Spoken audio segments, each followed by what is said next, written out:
Perkenalkan, nama saya Herlina Priyanti, NIM 1910416911, kelas pagi A2, mata kuliah Manajemen Operasi, dosen Adi Mursalin, SEMM. Baiklah, di sini saya akan mempresentasikan materi tentang masalah penugasan.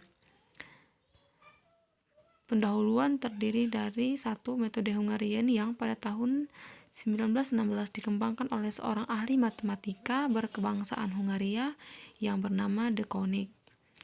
Yang kedua, sebagai catatan, kasus penugasan dianggap normal apabila jumlah sumber daya yang akan ditugaskan dan jumlah pekerjaan atau tujuan adalah sama.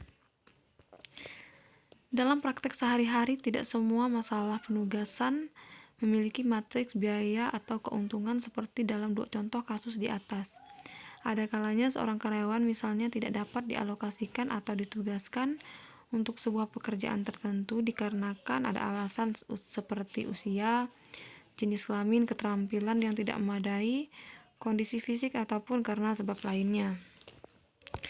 Dengan demikian, karyawan dengan keterbatasan seperti itu tidak dapat dipaksakan mengerjakan sebuah pekerjaan yang memang tidak mungkin baginya.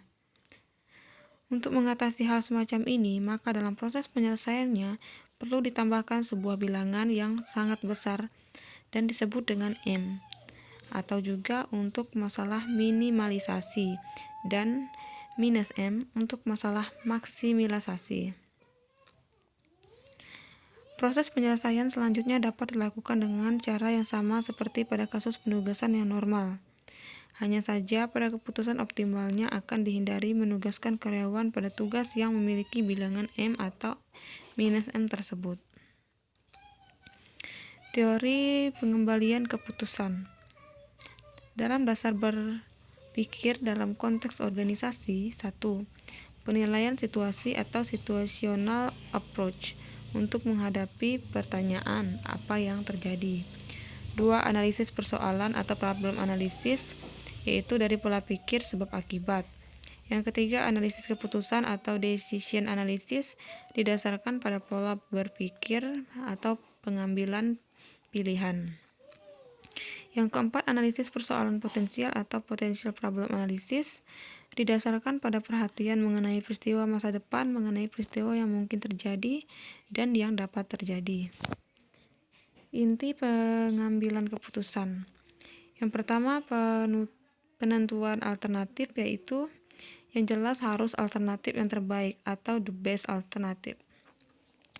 Yang kedua, perumusan berbagai alternatif tindakan sesuai dengan yang sedang dalam perhatian dan dalam pemilihan alternatif yang tepat.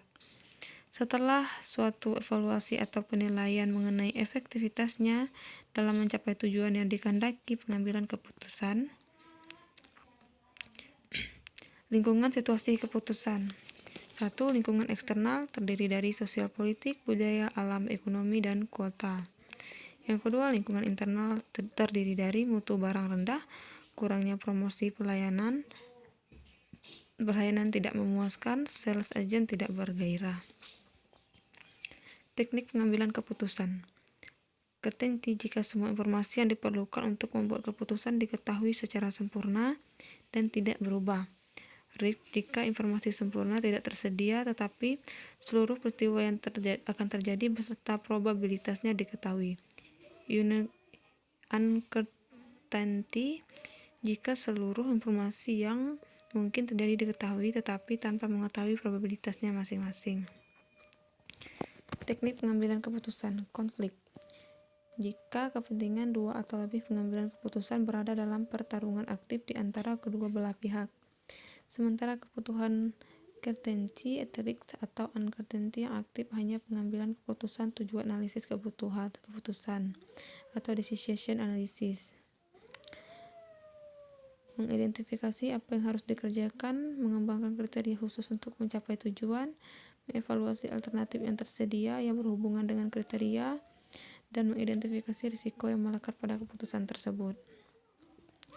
Teknik pengambilan keputusan, yaitu unsur-unsur dalam analisis keputusan. 1. Pertanyaan keputusan, pernyataan keputusan. 2. Sasaran bagi keputusan. 3. Alternatif atau pilihan. 4. Konsekuensi pilihan. Langkah-langkah dalam pengambilan keputusan atau rumusan definisi persoalan keputusan. yaitu kumpulan informasi relevan, cara alternatif tindakan, analisis alternatif feasible, memilih alternatif yang baik, dan laksanakan keputusan dan evaluasi hasilnya. Sekian presentasi dari saya. Akhir kata saya ucapkan terima kasih.